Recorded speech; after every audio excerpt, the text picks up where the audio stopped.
Halo teman-teman, di video kali ini kita berbeda dengan video sebelumnya. Nah, di video kali ini, di Dropkick Channel ini, kita akan menceritakan sebuah kisah atau tragedi peristiwa pengalaman horor oleh narasumber juga. Ini kita narasumbernya ada di sini juga. Siapa namanya? Diana. Nah, Diana ini akan menceritakan sebuah kisah apa? Horor gitu ya, di daerah mana kira-kira? Di Subang, Di Jawa Subang. Barat. Oke, di Subang, Jawa Barat. Penasaran kan di video kali ini? Kita langsung aja ke videonya, let's go.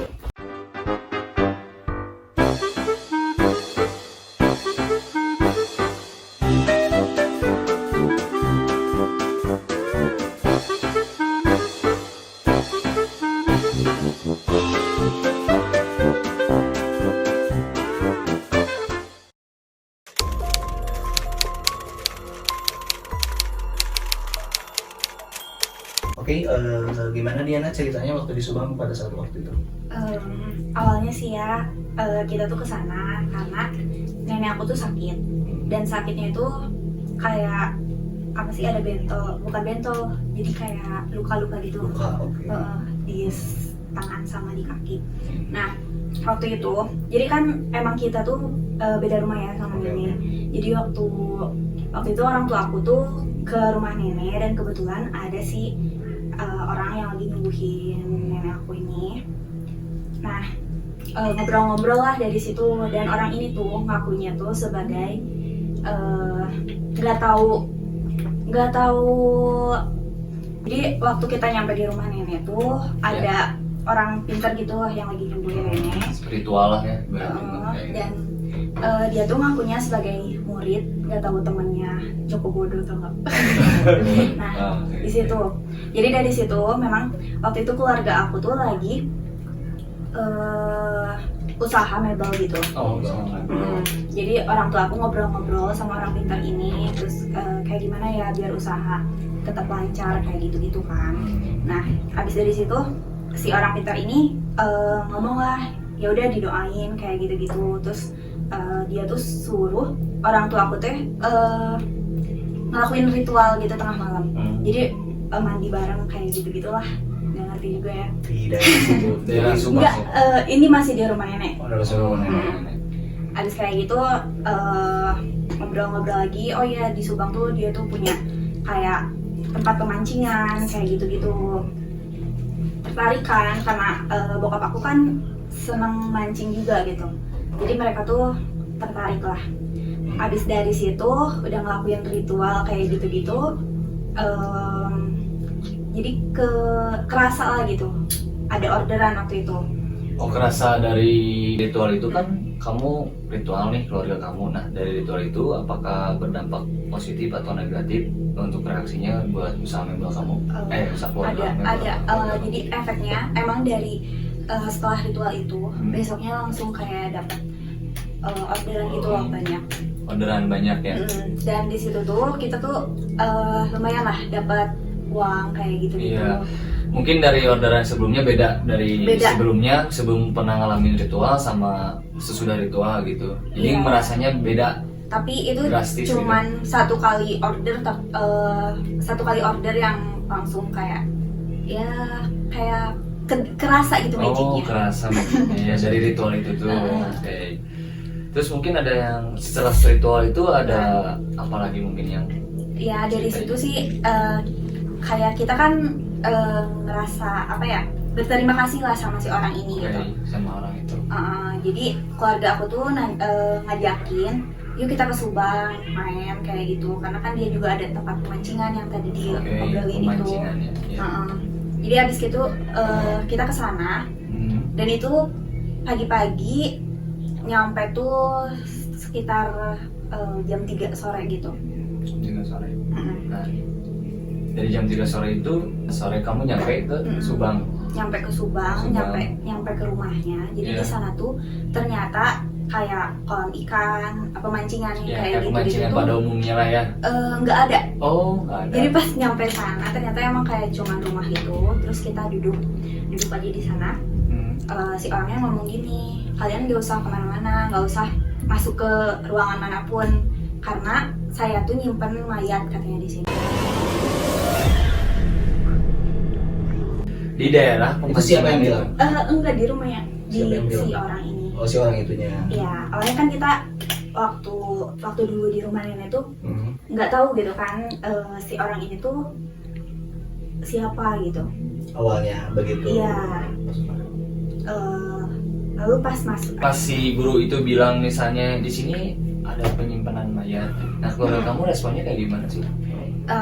ya keluarga kita kayak aku sendiri gitu ya kayak kaget gitu kan. Oh iya. Cuman kalau aku sendiri tuh kayak oke, di mana nih? Gue malah penasaran nih di mana gitu.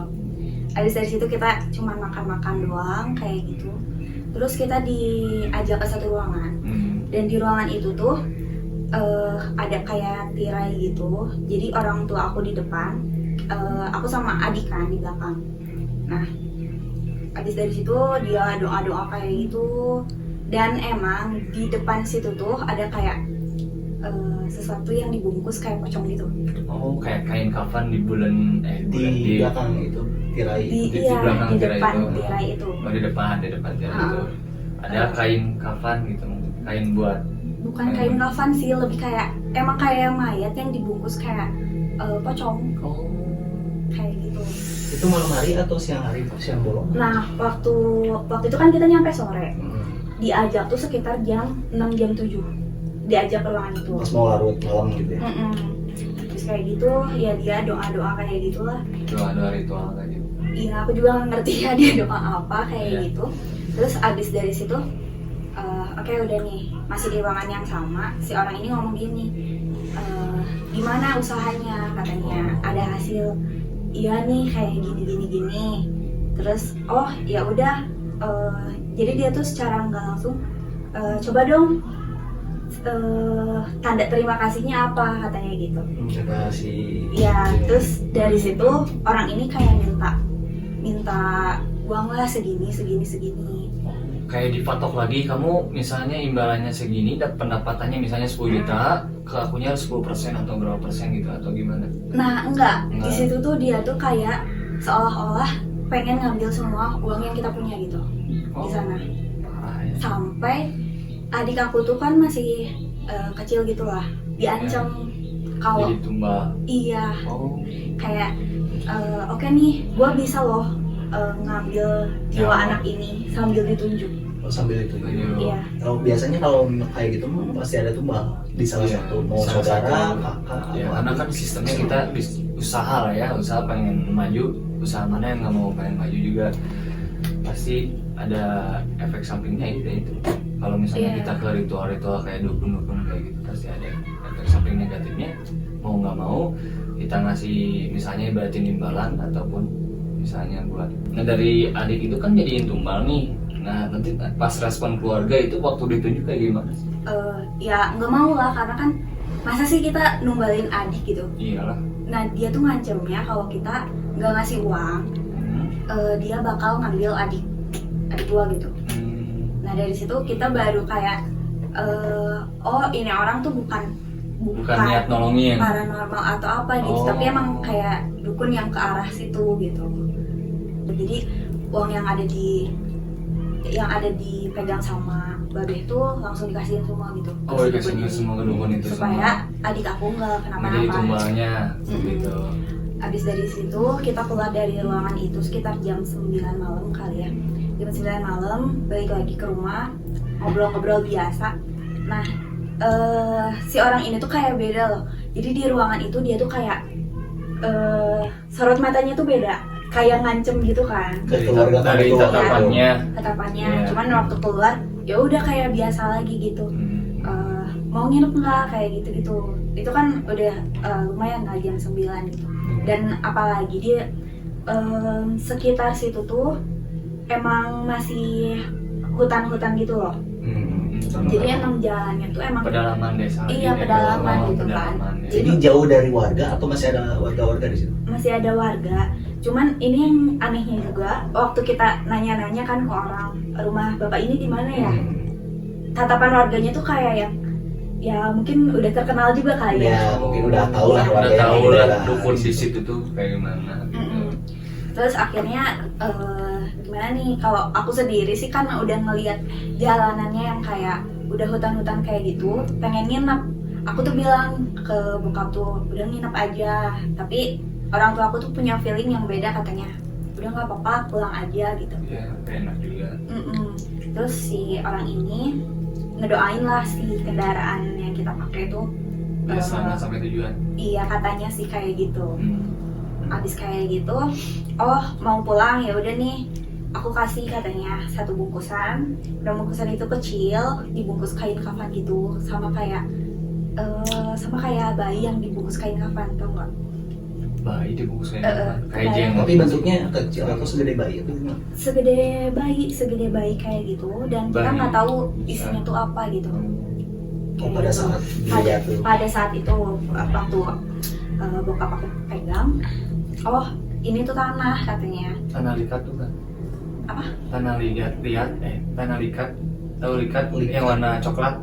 Iya, tanah merah yang kayak tanah kuburan gitu. Oh iya benar. Nah, Tanah kuburan kayak Tanah kuburan. ternyata Apa itu.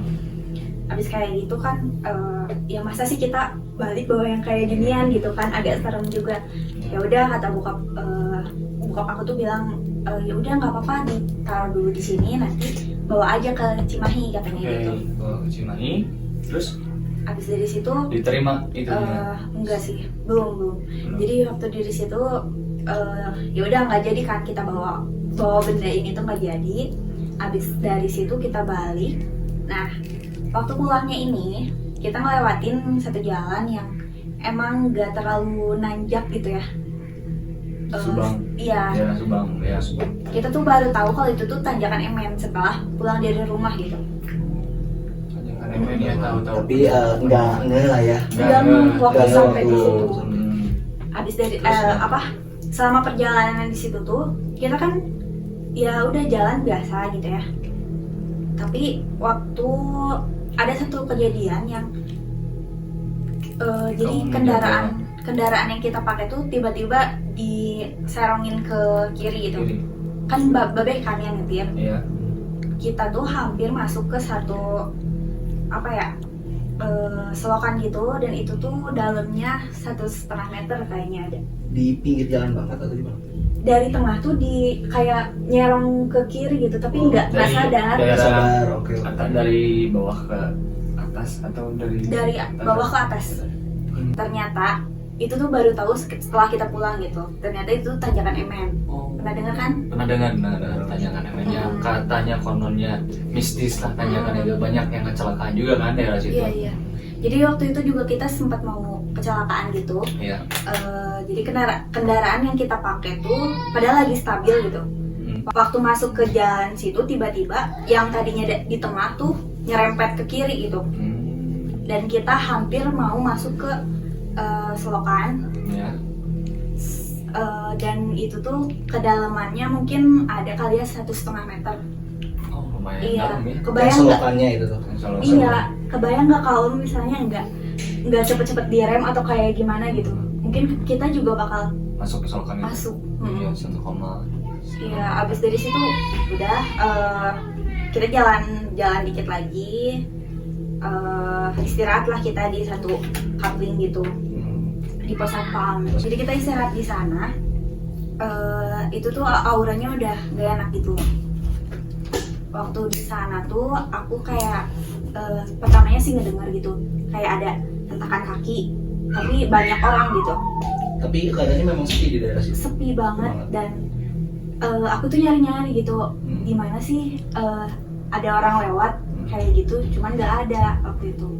Terus sempat ngeliat juga bayangan kayak orang lagi baris berbaris pakai baju tentara kayak gitu, tapi tentara zaman dulu gitu. Zaman dulu. Dan waktu ngeliat ke atas tuh nggak ada kepalanya. Kamu yang lihat doang atau memang keluarga kamu juga pada lihat? Nggak ada, cuman kalau babeh aku tuh peka gitu loh. Oh, peka. Abis dari situ udah ngeliat kayak gitu, kita jalan lagi.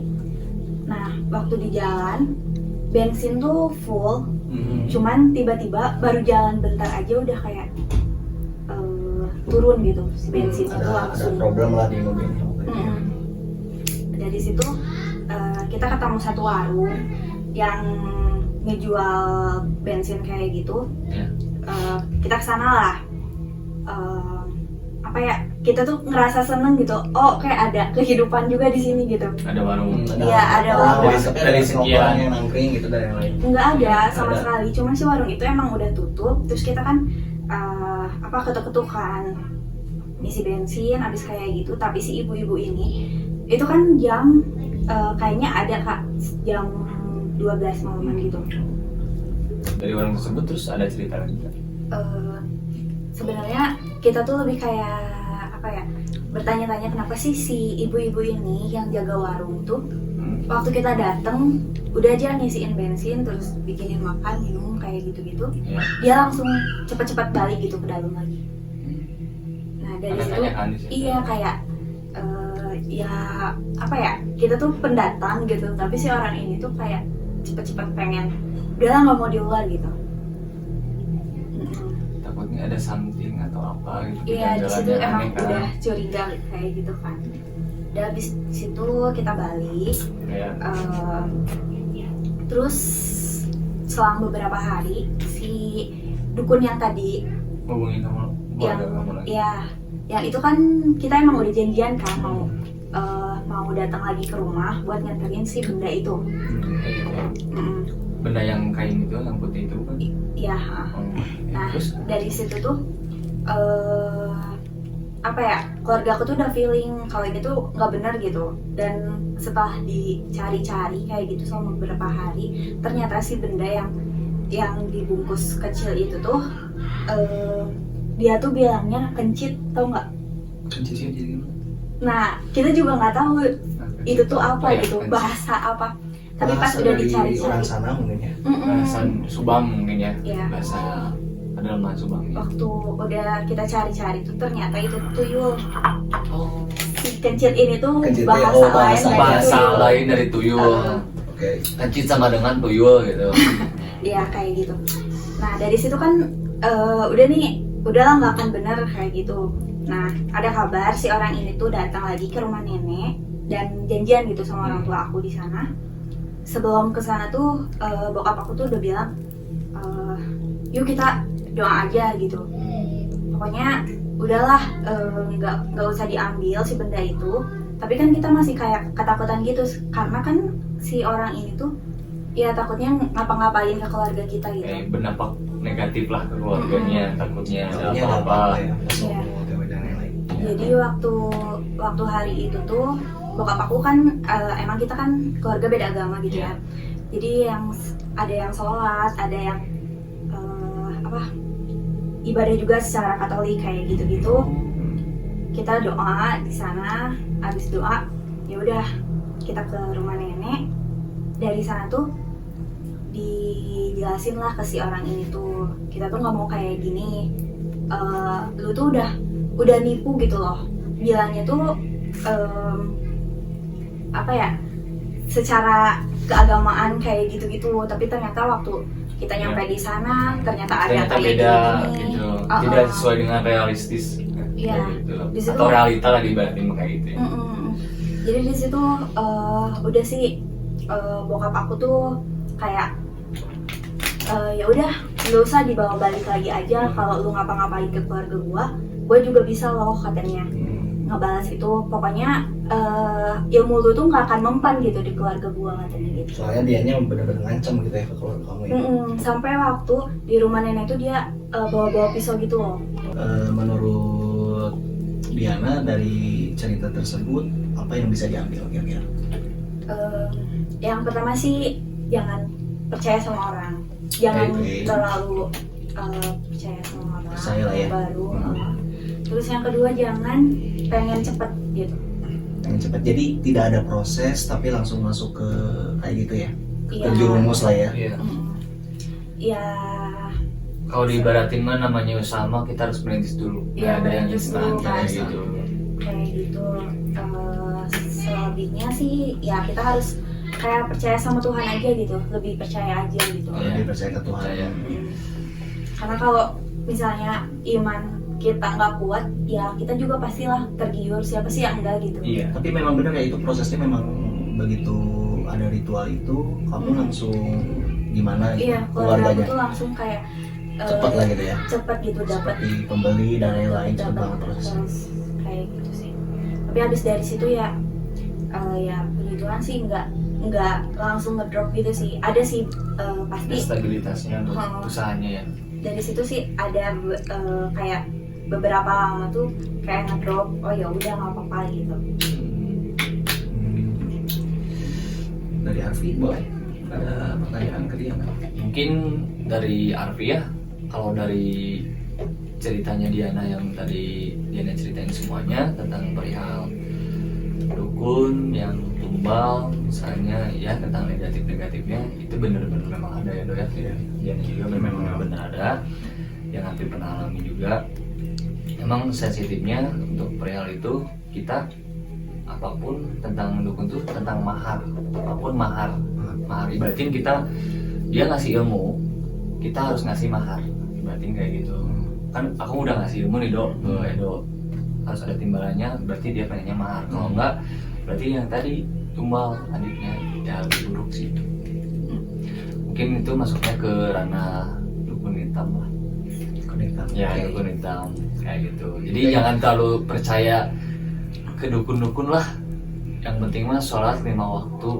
Yang kayak gitu 5 waktu. Usaha ya. Usaha, minta Ikhtiar doa, ya. ikhtiar, Berusaha gitu. berusaha yang terbaik karena usaha tidak akan mengkhianati hasil kalian. Oke, di video kali ini sudah beres, sudah sampai situ aja, dan terima kasih buat Diana yang Ya, terima kasih ya Diana udah hadir di Dropkick Misteri ini ya. di Dropkick Misteri ini. Gimana part 2-nya, part 3-nya di video kali ini juga nanti ada juga nanti di next video mungkin ada cerita-cerita menarik lagi. Jangan kemana-mana, tetap di Dropkick TV. Terima kasih. Terima kasih.